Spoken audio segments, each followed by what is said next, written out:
Assalamualaikum warahmatullahi wabarakatuh. Semoga dalam keadaan sehat walafiat. Kembali lagi bersama IT Tech Belajar Komputer Mudah. Bismillah, Assalamualaikum warahmatullahi wabarakatuh. Alhamdulillahirrahmanirrahim. Pada kesempatan hari ini kita masih diberikan kesehatan dalam menuntut ilmu. Oke, murid-murid sekalian, pada kesempatan hari ini kita akan bahas tentang multitasking. Apa sih itu multitasking?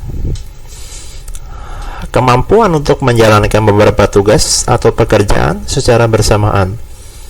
Dalam konteks teknologi informasi dan komunikasi, multitasking sering merujuk pada kemampuan sebuah sistem operasi dalam menjalankan beberapa aplikasi atau pada waktu yang sama. Contohnya begini, misalkan kalau kita pernah buka aplikasi Google, kita juga kadang suka buka aplikasi yang lain ya. Jadi misalkan kita sedang mengerjakan tugas dari guru, mengerjakan tugas di Canva, mungkin kita juga sedang membuka aplikasi musik seperti YouTube, dan mungkin juga kita mencari aplikasi lain untuk searching tugas-tugas kita, misalkan di ChatGPT. Nah, dari beberapa kegiatan tersebut sudah ada 3 kegiatan. Yang pertama, kegiatan mengerjakan tugas di Microsoft Word. Yang kedua, mencari jawaban di ChatGPT atau yang lainnya. Dan yang ketiga, mendengarkan musik di YouTube. Nah, analoginya gimana? Misalkan Anda adalah seorang koki di dapur yang sibuk. Anda harus memasak beberapa hidangan sekaligus, seperti goreng ayam, masak nasi, dan menyiapkan salad. Nah, kalau kita bayangin seberapa riuhnya ini, seberapa rumitnya. Jadi koki dalam satu waktu harus goreng ayam, harus masak nasi, harus nyiapin minuman dalam waktu itu juga. Nah, kemampuan Anda untuk berpindah dari satu tugas ke tugas lainnya dengan efisien tanpa mengabaikan setiap hidangan adalah contoh multitasking dalam kehidupan sehari-hari. Nah, kita lihat nih gambar orang ini. Nah, dia sedang apa itu? Nah, sedang menelpon, mengerjakan tugas di laptop, mengisi jurnal, membaca bacaan, dan lain-lain.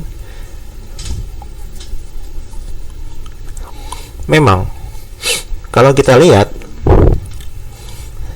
ini memudahkan kita ya untuk menghindari tugas-tugas yang menumpuk, tapi secara negatif juga tidak baik karena dapat mengurangi konsentrasi. Nah, ini ya contoh singkatnya. Nah, tadi yang saya bilang, kalau dalam komputer, biasanya kalau kita buka satu web, buka Google, lalu kita juga buka aplikasi musik, Spotify atau Joox dan lainnya, lalu kita juga mengetik dokumen di Word atau di Excel. Nah, sudah ada 3 kegiatan itu.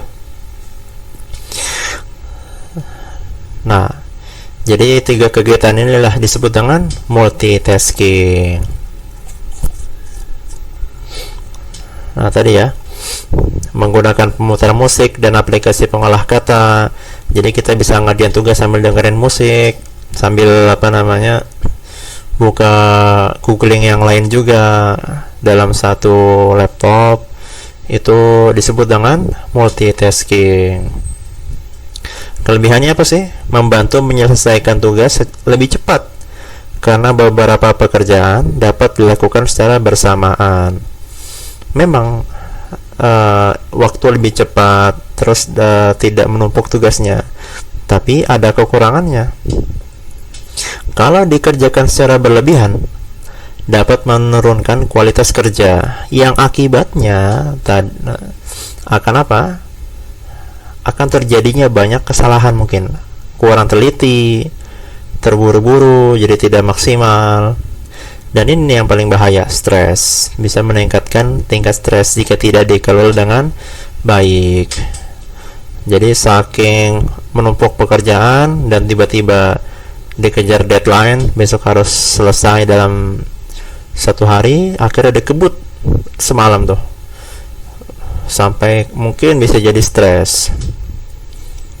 Nah, itu ya kurang lebih gambaran tentang multitasking. Jadi saya ulangi sekali lagi, kesimpulannya adalah multitasking itu adalah kegiatan yang dimana dilakukan secara bersama dalam satu waktu. Terima kasih untuk pembelajaran kali ini. Barakallahu fikum. Subhanakallahumma wa bihamdika asyhadu an la ilaha illa anta astaghfiruka wa atubu ilaik. Wassalamualaikum warahmatullahi wabarakatuh.